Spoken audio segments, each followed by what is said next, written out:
Okay, so there was something I wanted to come back and talk about. So yeah, when I had seen that truck, I emailed the HOA lady. I said, "What is going on? Why are they out here marking the road?" Hopefully, I'm not getting mixed up, and I'm not telling you guys something I already told you, because I am doing so many videos now. I'm just like, did I say this? Did I say this? Did I cover it with these people? Like, so I want to make sure that I talked about this couple of things. So, I had emailed her to ask her what was going on. Why are they out here marking the roads? They're about to tear up the roads, because that will really leave us in a, a bad state. Like, if they were going to tear up the roads, I would feel very much like it was being done on purpose. And so she got back to me this morning, and she said that, I take my slippers back off. I just ran up to the library. A book came in, so I just ran up to pick it up. And I'll tell you a good thing about being in a small community. When I was driving back, my car started making all of this noise, and I saw this little puppy running on the side of the road. So I was going to turn around and go back and get it. And turned around, my car started making this horrible noise. It just so happened I turned around and went down to where the car place was. I tried to get the puppy, but it disappeared in the forest. It didn't want to be found. It wasn't scared, or if it was scared, it was not wanting to, it was scared. So it just went off in the forest. So this I went to the car place, and he came out, and he was checking on what was making the sound. He did some stuff because it ended up being something odd, but he fixed it right there, and I didn't have to bring it back. I didn't have to do anything, and I didn't even get charged. That is a good thing about being in a small community. It's like, he knows I'm going to bring my car to him. I always bring my car to him. And so he's going to do little things like that. It's just this stuff you don't get in the cities and stuff. You don't get that like personal kind of service. And that is what has been taken out of our lives on purpose. And we need it. It makes you feel like a part of a community, and it's part of the problem why our whole social structure is just disintegrating, because it is so flimsy. There is no true structure. It's all based on it's an artificial world.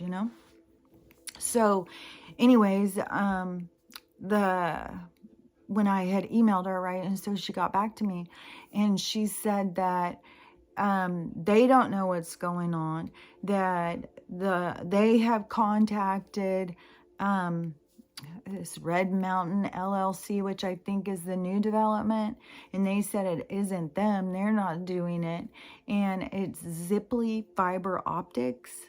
And so Ziply Fiber Optics is coming out and laying fiber optics into our roads so we have better internet service. And she said, we're trying to, they didn't have permission. We didn't ask. I mean, they haven't even asked us. They're just coming in and doing this. And she said they're trying to stop it. But no one around here really gets the significance of it, like they don't really get the full impact of like what I get from it. And so who knows when they're going to start, and who knows how long it's going to take. I went on and did an update on the TikTok, and a whole bunch of people said they've been doing that in their yards, Ziply fiber optics. So, when quarantine started, they came out and popped up all these towers everywhere, so that they could get us with it. Now they're coming in underground, and now to find out what a significant impact on our health electricity has. And, I look out here, I've got giant lines running up into my house. And you go into these communities and you have lines everywhere. So we already had that interference. Now we have the tower microwaving us. Now they're going to get us from the bottom. I said, this community is way too ill. Like, this will be devastating on people's health. I still think they don't understand at all what I'm talking about, but I certainly know it will be devastating on people's health. I mean, we already are out here with these sickly poor people, and it is, oh my gosh. And they're just coming in and doing what they want. And then they have probably these rules because of this weird 100-mile leniency.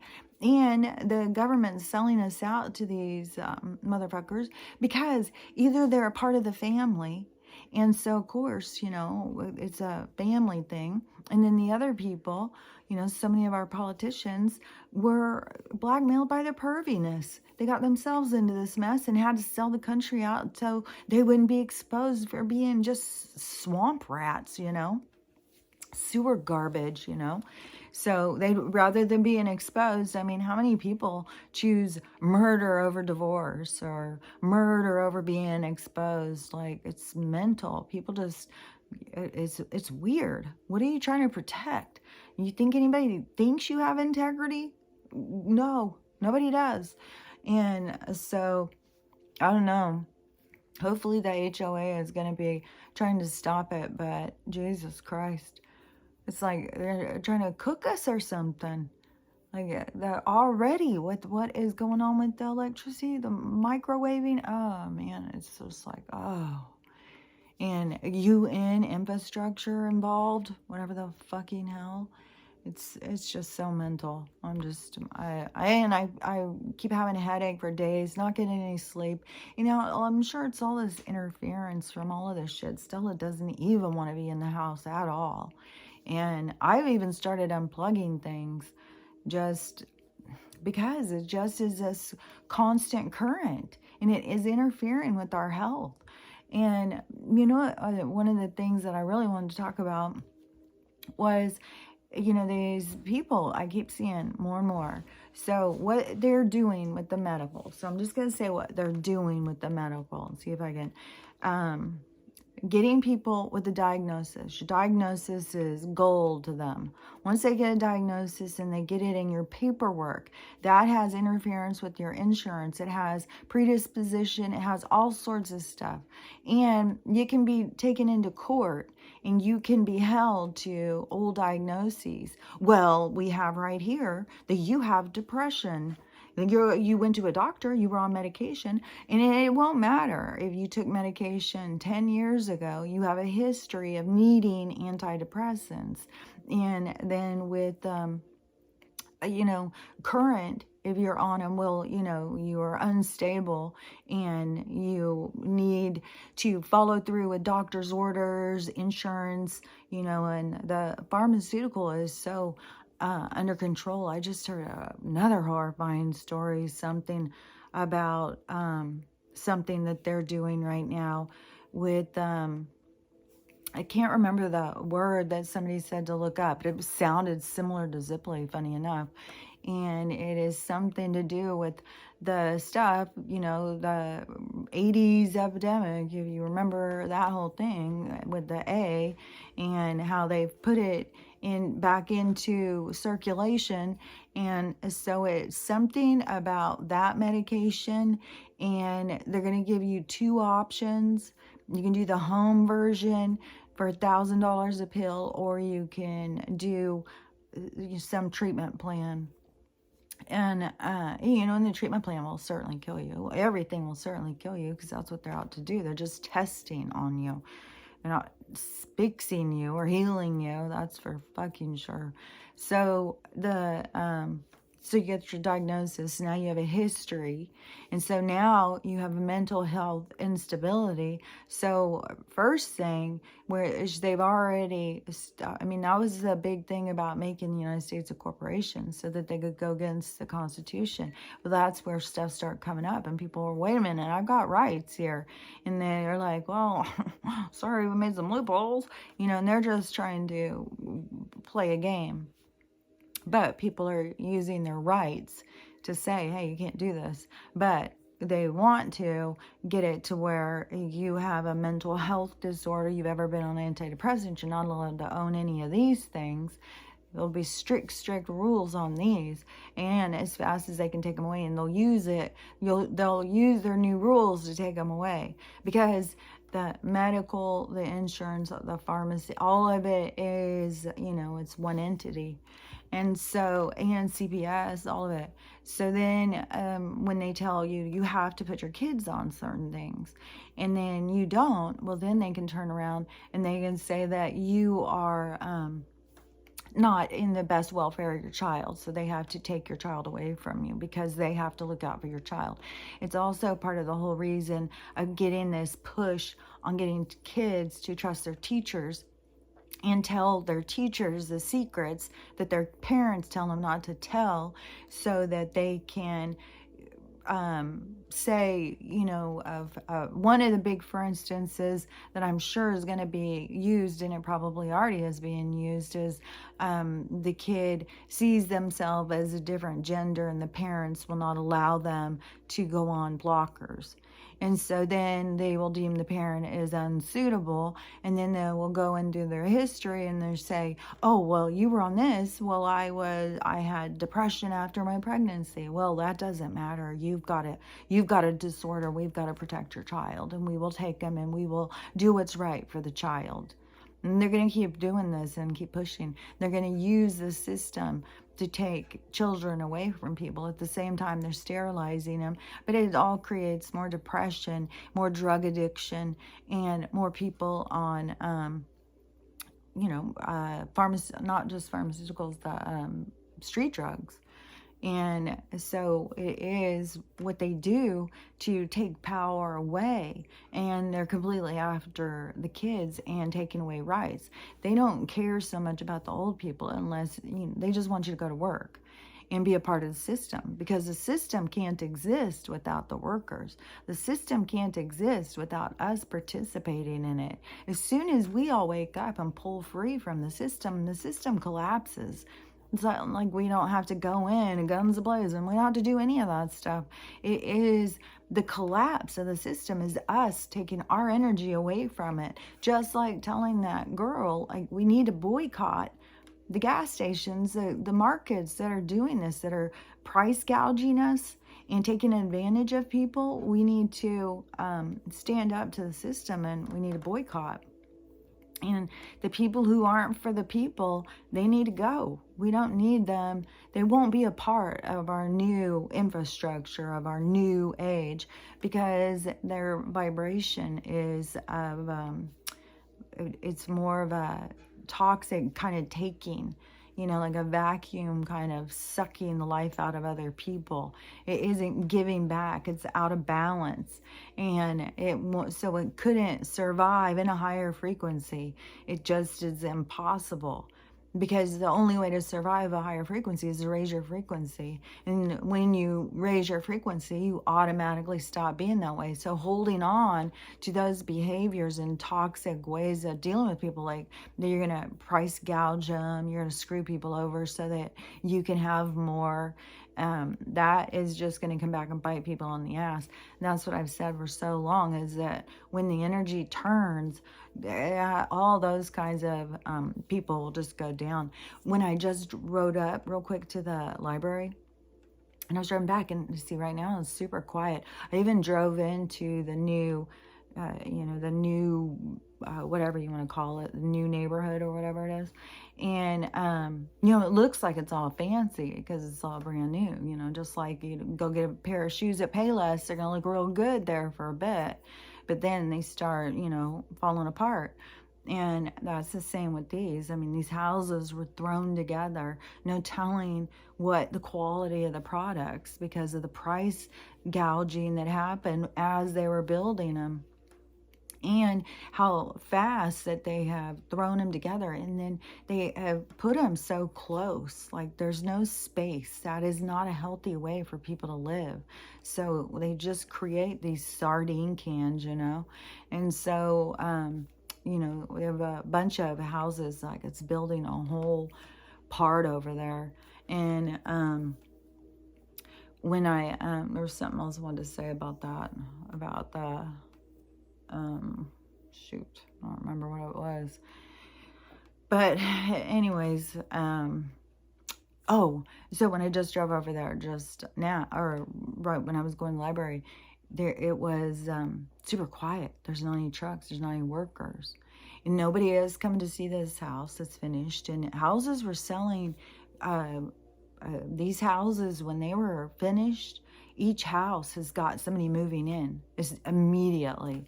Like, there's people waiting for these houses to get done, is what it was.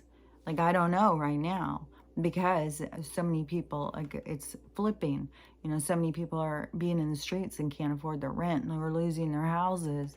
And so, and in the banks, I don't think they're loaning. And I think that they put a hold up on some of the construction, why it gets quiet like this. And there's another house that is being built, and it just so happens the same builders. I think it's a person who asked them to come build the house on their property, unless the builders bought the property and just building another house and trying to sell it. I don't know at this point. And, you know, if they put up a for sale sign, it'll be obvious. So but they're not doing anything. Nobody's there working, nothing. And it's very much like in a halfway, like we got half the siding on. You know, it's very much looks like they just stopped midday and didn't come back. So, and today's not a holiday, and nobody's around any of these construction sites. Nobody's come to see this house. So, you know, and I don't know on the news what's going on. I think when the crash happens, it could go kind of gradual, but no matter what, when it does, it's taking down the banks. It's taking down all of debt for us. You know, and I don't know how much manipulation is going to go on and how much people are going to get really scared and what the threats will be. You know, if they think, oh, I'm going to lose everything. I just lost all my retirement. My house is worth nothing. And the people who go into that are going to be in a panic. But, you know, start noticing you don't have any debt and the prices are going to go back down. They've gouged the prices so much nobody can afford anything. Prices will drop. So it's going to be exactly what we need to move us into the new age. You know, it's a part of that whole structure of the abundance and the fortunes turning and going the other direction. So anyways, we'll see. But I'm always looking for signs like that, like if they aren't working. And it always seems like a good sign to me, especially because we're so much teetering on this. But I'm just hoping that this takedown goes before, or the banks crash before they start putting in this damn optic thing. I mean, Jesus Christ. I swear to God, they just want to fill us with chemicals and then cook us. It's just mental. And I'm sure, you know, I'll tell the neighbor and they'll just be like, oh, every single thing is just... They don't think it through. They don't look any deeper into stuff. They just accept things. And that is just that autopilot lifestyle of trying to survive. You don't have time to question anything. You barely have time with your family. Why are you going to sit and question the problems of the world, you know? But that's what I'm saying is some of them are going to find out these problems were sitting there nipping on your butt all night long and you were just ignoring it and being oblivious, and that's going to be a hit on a lot of people's egos. I did just see one thing that I thought was really good, because I'm sure I talked about this quite a long time ago, is somebody was saying now, you know, where they were feeling so bitter towards the people who had gotten these, who were so mean and telling all of us that we were the problem and, you know, we should all be killed and we should all die and all of the mean stuff that was said, and how these other people who didn't do it were feeling so, you know, wanting vindication, like, you know, don't call me stupid, don't tell me I'm a problem, you know, I'm paying attention, I'm doing the research, you're not. And so, you know, that the great divide. And but now the people are being more like, you know, they're not at all concerned about vindication. They're more concerned about helping the people and saving people. And you know, because I mean, their plan is to get everybody, you know, on these expensive pharmaceuticals to where you can't survive. You have to do what they say. Otherwise, you can't afford your meds. And they're going to make it like a law. Like they even have something that they want people to swallow that's going to monitor your medication and notify them on a computer if you've taken your meds that day. Like, who's inventing this shit? Like, and, you know, things to sit around your house to remind you to take your pills. Like, what the hell? Pills are not helping us. Pills are destroying us. They're destroying our health. They're not helping us. It is all part of the control and the manipulation, and it's all for greed. And power over us to keep us hopeless and helpless and just strung out on any kind of drug that they can get us to take, you know? So anyways, you know, I don't know if I had already talked about that, but, you know, keeps being a topic where people keep talking about this stuff with the medication, and like they're questioning it. Like, I can't believe my doctor says they're not going to see me anymore if I won't take medication. It's like they have every intention of never seeing you again. Yeah, they're going to just have, the only groups will be tele appointments, and the only thing they're going to do is monitor your blood, and plus monitors from the inside on their computer chips or whatever the fuck, and monitor your blood to tell you what medications you need. And that's, you know, they don't need to talk to you. They don't need to hear your complaints. Just take your pills. And if you won't take your pills, then you have no place in our practice and you need to go. And if you've got children, we will take those away from you, because you have to do what your doctor says. The doctor is God. Science is God. Don't you know that by now? It's like, so mental. So anyways, I just wanted to talk about that. And, you know, today's just kind of a weird day. It's weird, quiet. It was so loud all up, and last night it still doesn't want to be in the house. This weather's weird. I got a horrible headache again. It's just like, ugh. But anyways, got another book to read. This one is a old Appalachian crime. Oh, and that one guy that I was talking about, that was up in the Appalachian, he is in Massachusetts. So I didn't even know, because he said he was in the Appalachian mountain range, but he's in Massachusetts. That's a hard word to say, Massachusetts, whatever. You know what I'm saying. And it is, and he said that his family, all the way back, like his grandparents and stuff, always went to this area. This is where he grew up, in this forest and stuff. And he had never seen that. But, you know, I just know, like what I was saying before, that missing 411, you know, you go watch that stuff, read those books, and you come up with your own conclusion. You know, go do some research on the giants. And, you know, and think about it. Like, if you were a giant, you were ran out of town and put out in the mountains, and you were, you know, cannibal, then hell yeah. Anybody comes out into the forest, grab them up and go to, you know, they showed it in the movies. If they show it in the movies, you know it's true. So anyways, I'll talk to you later. Bye.